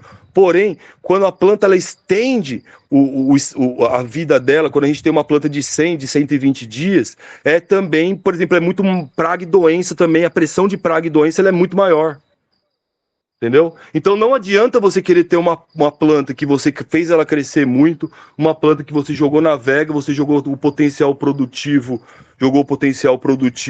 lá em cima, se você não adotou as estratégias adequadas de manejo. Quando que eu posso jogar o MAP purificado? Então, você observa a planta. Cara, aí o que acontece? Eu recomendaria uma aplicação em torno de você observar aí umas 4 semanas antes da colheita. Entendeu? Aí o que acontece? Você olhando a planta, você vai olhar mais ou menos, entendeu? Na hora que você estiver na 4ª semana, provavelmente essa planta, há 4 semanas de colher, provavelmente ela já comeu todo esse fósforo que estava complexado, né? E agora você jogar e dar uma pancada de fósforo, como a gente costuma falar na agronomia, vai ajudar ela a terminar a encher o bud dela. Então, pessoal, esse é o segredo, né? Então você segura na praga, você segura na doença, tipo assim, pela adubação, finaliza a planta e aí é só colher e ser feliz. Basicamente é isso. Alguém tem alguma dúvida, pessoal? Dalton, eu aqui em casa, por exemplo, eu tenho um bom quintal, só que esse quintal ele é de piso, né? Ele não tem solo. Então eu teria que cultivar em vasos. Você tem alguma dica para isso, para eu poder atingir uma boa produção também? Não estou ouvindo, desculpa. Quem que tá falando agora? Quem que falou? É Vinícius. Vinícius? Boa pergunta, Vinícius, porque você acaba tendo nesse caso, né, um misto das duas coisas que a gente falou aqui. Você tem assim, ao mesmo tempo que você tem a luz do sol, você tem a questão do fotoperíodo, você tem a questão, por exemplo, assim, da limitação por exemplo, aí por um outro lado, porque do outdoor, né, pressão de praga, porém você tem um limitado espaço do crescimento do vaso. Entendeu? O que é o solo, pessoal? O solo nada mais é do que o alicerce do sistema de produção. Então, se você tem, Natália, eu já te dou a palavra. Se você tem um vaso, eu posso falar para você que o potencial produtivo dessa planta é diretamente proporcional ao tamanho desse vaso. Porque quanto maior o vaso, maior é a quantidade de nutrientes que a gente pode colocar nele. E daí que eu falei para você também. Peraí que eu já vou abrir de novo a palavra aqui, ó, pessoal, senão eu acabo me confundindo. Então, como eu falei para você, no vídeo que eu vou falar para vocês, você vai ver que o rapaz, ele vai falar que aquele solo, ele seria suficiente para você terminar uma planta. Porém, se você tiver um vaso, de repente quiser subir muito uma planta, isso é possível, entendeu? Mesmo com um espaço limitado. Porém, aí você vai ter que jogar a quantidade de nutrientes, tipo assim, necessário para que essa planta responda esse potencial produtivo. Mas para quem realiza cultivo outdoor em vaso, eu recomendo usar, por exemplo, assim, a receita de bolo, né? E procurar ter plantas, por exemplo, que no máximo tenham aí, vamos supor, 1,20 m, 1,5 m, porque nessas condições, esse solo que eu mostrei para vocês e que vai estar no vídeo, ele vai ser suficiente para essa planta terminar. Se por um acaso quiser ter planta maior, chama no privado, ou se não, manda lá no grupo, né? Que aí eu ajudo vocês a como calcular essa adubação, que já não é tão fácil, aí as contas são um pouquinho mais complexas. Valeu, meu irmão. Natália levantou a mão, tá contigo a palavra. Ô, Dalton, boa noite novamente. A minha dúvida é a respeito do no-till. Esse solo que você passou aí, ele me lembra muito no-till pelo essa tecnologia, né, dos micro-organismos que eu estava estudando, né, daquele Natural Farm Korean e com FFJ, FPJ, tem aquele Lab também. Você acha assim que deve estar passando esses micronutrientes assim semanalmente ou a planta sofre muito? É um estresse passar esses micro-organismos na planta, sendo foliar ou ali no solo? Toda aplicação frequente, Natália, ela gera estresse na planta. A planta não precisa, assim, às vezes assim, a planta ela precisa de menos cuidado do que a gente precisa. Ela precisa só de uma adubação equilibrada. Então, não tem nenhum produto que você precisa dar toda semana, principalmente quando a gente fala em solo no-till. Por exemplo, no caso desse, assim, então quer dizer, você segurou o tamanho dessa planta, você manteve o potencial produtivo, certamente num vaso aí de tamanho médio, você consegue, com essa formulação de nutriente aqui que eu apliquei, terminar essa planta sequer sem uma aplicação. Porque é engraçado, o que acontece muito assim, a pessoa pega um solo no-till, compra pronto ou prepara. Aí o que acontece? Ela quer colocar o nutriente, ela acha que a plantinha tá com fome, fica com dó da plantinha. Aí, menina, acontece o seguinte, aí o que acontece? Aí, por exemplo, assim, aí a praga sente o cheiro, aí o grow da pessoa pode estar no 15º andar, me pergunta, Dalton, como eu posso estar no 15º andar de um prédio e ter aparecido ácaro aqui, entendeu? Você vê, você jogou tanto nutriente nessa planta que o bicho sentiu o cheiro de longe, entendeu? Então, basicamente é isso. Se você faz um solo no-till, entendeu? É ideal que se ele foi bem feito e a planta foi bem manejada, você não tenha que jogar nenhuma aplicação de nutriente. Joia, obrigada. De nada. Alguém tem mais alguma pergunta, pessoal? Ô, Dalton, boa noite. Questão de amarra. Você acha que fazer amarra auxilia a ela engrossar o caule e ter mais produtividade? José, o que acontece aqui na nossa. Sem dúvida, no indoor, eu vejo que várias estratégias de cultivo, inclusive vai ter uma modalidade só de indoor, viu, pessoal? Vai ter uma modalidade de indoor que vai ensinar essas técnicas para vocês. E me parece que ela é fundamental. Por incrível que pareça, muita gente se surpreende. Mas eu nunca cultivei cannabis dentro do ambiente indoor. Eu vou aprender agora. Vou aprender agora. Até vamos fazer um indoor aqui na Agrobuds, né? Mas sempre eu sempre cultivei há quase 25 anos cannabis outdoor. Me desculpa, repete sua pergunta, por favor. Uma questão a respeito dos treinamentos e amarra. Você acha que Ah, sim. realmente influencia na produtividade, mesmo no E aí, outdoor? trazer para a questão do cultivo outdoor, eu posso falar para você que ela acaba, na verdade, salvando. Eu não sei quem tem do outdoor aí que já teve planta alta, planta que sobe muito. É muito comum, chega no verão, daquelas pancadas de chuva, ou se não, você ter a situação de ter uma ventania muito grande. Você pode ver, ó, aqui eu não tenho greenhouse, é totalmente ao ar livre mesmo, né? Então, o que a gente faz? A gente costuma não fazer as amarras que você talvez esteja pensando no indoor para efeito de condicionar o crescimento da planta, mas principalmente de manter ela em pé para que ela consiga finalizar o ciclo, né? E principalmente nas ramificações de baixo, a gente usa aqueles fitilhos de tomate para amarrar no cano no caule principal, ou se não, numa sustentação que a gente coloca para quando chove, os buds não ficarem pesados e alcançar o chão. Mas no cultivo outdoor, daqui, aí eu conheço o cultivo outdoor de uma pancada de associações. Aí o que eu falo? Eu sempre tomo da água limpa, né? Tem o meu amigo Caio, talvez um dos grandes brothers que eu tenho, assim, colegas agrônomos que eu tenha, que trabalha com cultivo de cannabis. E o Caio, ele é o agrônomo da Brás, entendeu? Eu tive a oportunidade de visitá-lo lá. E o que tem lá na Brás, a forma que ele está cultivando as plantas é exatamente assim: você manter uma população de plantas grande. Isso aqui, na verdade, não dá nem para amarrar, porque na hora que isso aqui fecha, não passa nem gente. A água está sendo dada no chão. Então, assim, a gente consegue explorar todo esse potencial produtivo da planta sem nenhuma amarra, José. Irado, brabo. Entendi. Beleza? Aqui, tivemos aqui a minha esposa aqui, ó. Esse aqui é o fitilho, é fitilho de tomate. Então, quando a gente precisa amarrar as plantas aqui, ó, é ele que a gente usa. Isso aqui vendido em é, qualquer casa, qualquer casa agropecuária. Eu tô tentando lembrar alguma coisa que eu queria falar antes de encerrar a live, mas alguém tem alguma Boa noite, pergunta aí Dalton. enquanto eu tento lembrar aqui? Boa noite, Dalton. Você está usando a joaninha aí também como predador? Eduardo, cara, assim, eu não faço inoculação de joaninha, mas a população de joaninha aqui ela é um absurdo, sempre tem. Inclusive, eu mando umas fotos, vou mandar umas fotos no grupo, né? E o que acontece?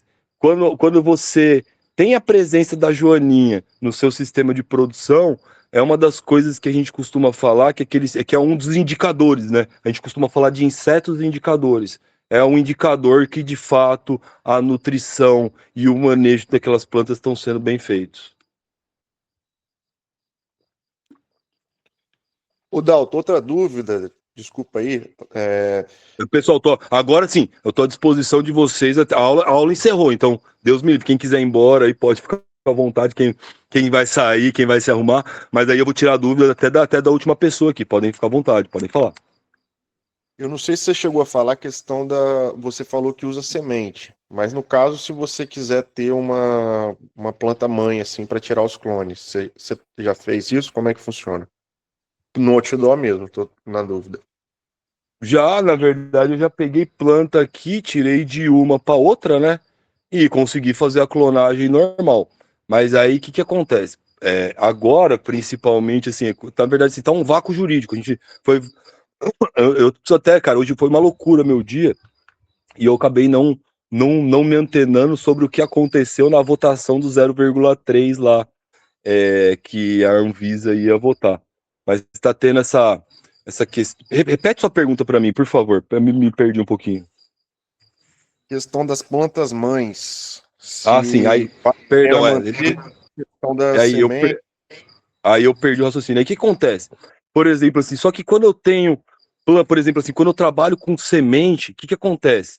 Sementes, que uma semente é da outra, por exemplo, assim, pessoal? Alguém pode me responder? Irmã. Uma irmã, bacana, exatamente. E aí eu faço a mesma analogia. Então, quer dizer, todo mundo aqui que tem irmão sabe que seu irmão não é geneticamente idêntico a você. A similaridade genética é grande, muitas vezes vocês podem ser parecidos, mas a única forma de dois irmãos serem geneticamente parecidos é se eles forem gêmeos. Então, o que acontece? Como a AgroBuds aqui é uma associação, o nosso foco é óleo medicinal para crianças autistas, tudo. A gente está assim, o que a gente faz? A gente está trabalhando no aumento do controle do processo de controle de qualidade do nosso óleo. Aí que vem o pulo do gato e encaixa com a sua pergunta, porque o que acontece? Nós vamos sair desse sistema de semente. Nós estamos usando ele hoje, entendeu? Mas agora nós vamos fazer um laboratório, nós vamos fazer um indoor lá dentro. E a ideia é que se tiver 50 plantas aqui, tiver 100 plantas aqui, as 100 plantas sejam geneticamente idênticas. Porque o que acontece? Eu consigo fazer um ensaio de plantas aqui e selecionar daquelas plantas aqui que tem menos THC, que tem mais CBD, que vai entregar para mim o óleo de melhor qualidade, eu uso ela como madre. E aí, infinitamente, eu tenho um produto que ele tem, que a gente pode dizer assim, que ele é mais padronizado. Interessante, mas você acha que como é que faz para manter uma madre? Tipo assim, já vi gente que Na fala. verdade, aí você mantém ela sempre na vega, cara. Você mantém ela, você pode manter, normalmente você mantém ela no indoor, né? E aí o que acontece? É uma planta que ela fica frequentemente sob 18 horas de luz, então ela não floresce. Tá me entendendo? Mas E você o sol? constantemente ela vai produzindo novos brotos, né? E aí você vai fazendo as estacas, vai enraizando e vai trazendo para o campo. Você faz um fluxo produtivo. O solo você vai repondo? Sim, sim, sim. Vamos supor. Aí no caso, por exemplo, assim, vou te falar todo o processo produtivo. Então, eu tirei a estaca da planta mãe, aí eu coloquei ela em espuma fenólica, por exemplo, para o florescimento, e aí começou a gerar as raízes. Das raízes eu ponho ela no substrato. E aí essa planta ela vai ficar produzindo, por exemplo, ela vai ficar produzindo raiz. Nós vamos jogar indutores do crescimento de raízes, que geralmente são aminoácidos, micro-organismos e alguns hormônios. O que vai acontecer? A partir de um determinado momento, a gente vai ter colocado ela, tipo assim, por exemplo, assim, a espuma fenólica no substrato, e aí a raiz vai ter tomado todo o substrato. E aí o que a gente faz? A gente tira ela do indoor e traz ela para o outdoor para que ela faça o processo, quer dizer, pode ser de duas formas, né? Ela vai fazer o processo de aclimatação. Porque no indoor ela está com temperatura controlada, a luz do sol não é tão bruta, tanto quanto, por exemplo, a luz que você está fornecendo de lâmpada. Então ela sofre um estresse, ela precisa ser aclimatada. E só depois de aclimatada você leva ao solo, você planta ela. E aí que outra coisa que o pessoal costuma fazer também, tem muita gente que faz no Brasil, né, pessoal? É você fazer toda a parte da vega no indoor. Então você retira os clones, faz todo esse processo, só que aí você faz a vega da planta no indoor e só tira ela e traz para a cova, né? E deixa ela florescer no outdoor no tempo. Legal. E a mãe também você repõe os nutrientes do solo na mesma receita que você estava passando ali de quando você renova o solo já usado? Ah, então, cara, aí tem, por exemplo, assim, quando a gente adotar esse sistema de produção, o que a gente vai fazer? Provavelmente eu pretendo até usar a fibra de coco, porque é como se fosse injeção na veia, entendeu? Aí eu vou jogar uma quantidade de nutrientes assim totalmente calculada para que essa planta ela sempre tenha uma quantidade de nutrientes necessária para que ela produza brotos infinitamente. A produção, a função de uma planta dessa não é produzir camarão, não é produzir flor, é produzir somente brotos de qualidade, né? Para que a gente possa transformar isso em clone, porque inclusive a qualidade do broto que a gente tira, ele tem qualidade com potencial produtivo desse clone lá na frente, entendeu? Então a gente tem que saber, inclusive, selecionar isso aí. Boa. Muito irado, hein? Aulas. Dalton, então, pelo que você falou aí, é loucura a gente ter uma planta no indoor, né? E, por exemplo, bate sol no meu quintal de 9 às 2. E para completar esse ciclo de luz, eu tirar ela do indoor e botar do outdoor e botar no indoor. Isso é loucura? Causa estresse na planta? Loucura, causa estresse. Planta, se eu costumo falar, né? Se planta fosse andar, ela tivesse perna. E aí, Dalton, qual que é a regra, cara? Ó, 9, 10, 11, meio-dia, 1, 2. Essa planta sua, ela pega 5 horas de luz, né? Cara, ela pega na bica da quantidade certa, porque a gente costuma falar que uma planta ela tem que receber diretamente entre torno de 5 a 6 horas de luz por dia. Isso é suficiente, entendeu? Isso é suficiente. Então, se você conseguir fazer isso, você já está suficiente, mas não tem nenhuma forma, se essa planta, por exemplo, ela fica 4 horas, 5 horas, de você complementar isso com luz artificial. Isso não é possível. É mais fácil, então, deixá-la só com a luz artificial, né? Se for Se, fazer indoor. se você não tiver uma quantidade de luz para, tipo assim, de pelo menos 5 horas e meia, 6 de incidência direto nessa planta, é melhor você pensar no sistema indoor. Ah, tá. Bacana. Show. Cara, última dúvida que eu vou tirar contigo aqui. Eu fiz um off, eu vi que o pH do meu solo, ele estava em 8. Eu posso fazer flush diariamente até acertar esse pH do solo, ou isso não é legal? Cara, na verdade, assim, toda mudança abrupta que você causa de ambiente para qualquer ser vivo, isso aí gera um estresse, tá me entendendo? Um pH 8, eu não sei se eu cheguei a, não sei se eu mandei no grupo de cultivo o gráfico do pH. Praticamente você acaba causando uma bagunça nutricional nessa planta inteira, entendeu? Então, o que acontece? Quando a gente fala, por exemplo, assim, de fazer um flush, normalmente isso está bem relacionado com a questão de, por exemplo, de excesso de nitrogênio, excesso de potássio, excesso de adubação. Então, de repente, você pode pensar em algum produto que diminua esse pH do solo. Mas só o fato de você ter perdido o controle e ter chegado a 8, isso já vai ter consequências, por exemplo, lá no final da planta. Pessoal, olha que loucura, ó. Quem ficou aqui vai ganhar um presente, ó. Que loucura, o pessoal nem sabe, né? Aí você vê lá no grupo, vamos procurar aqui, ó. Vamos procurar aqui, ó. O que acontece? No cultivo outdoor, pessoal, não tem como não ter uma planta que tenha uma picadinha de um inseto, que tenha pelo menos uma doença, alguma coisa. Mas vou falar que aqui tá bonito, no inverno tem muito menos, né?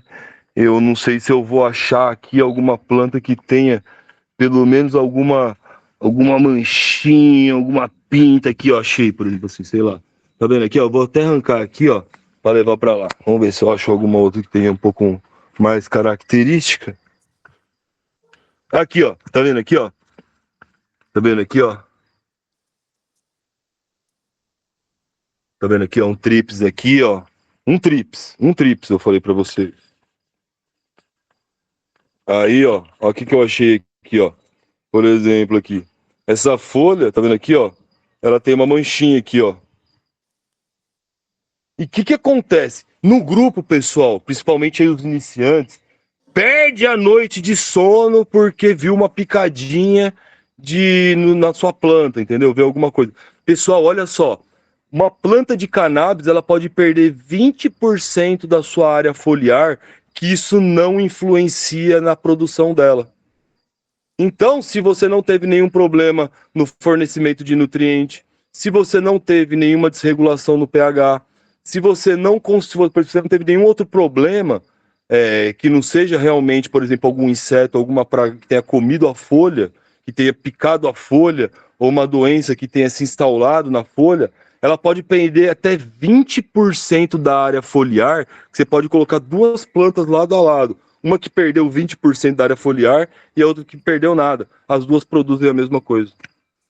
Entendeu? Então, é isso que eu falo, por exemplo, assim, muitas vezes a gente tende a superlativar, por exemplo, problemas com pragas e doenças e tende a diminuir a importância que tem, geralmente, o manejo da adubação, formulação de substrato e fornecimento de nutriente, foi justamente o que a gente falou hoje, porque tá aqui o segredo para você controlar praga e doença. Na hora que a gente falar de praga e doença, entendeu? Você só vai estar identificando, entendeu? As merdas que aconteceram devido ao erro aqui.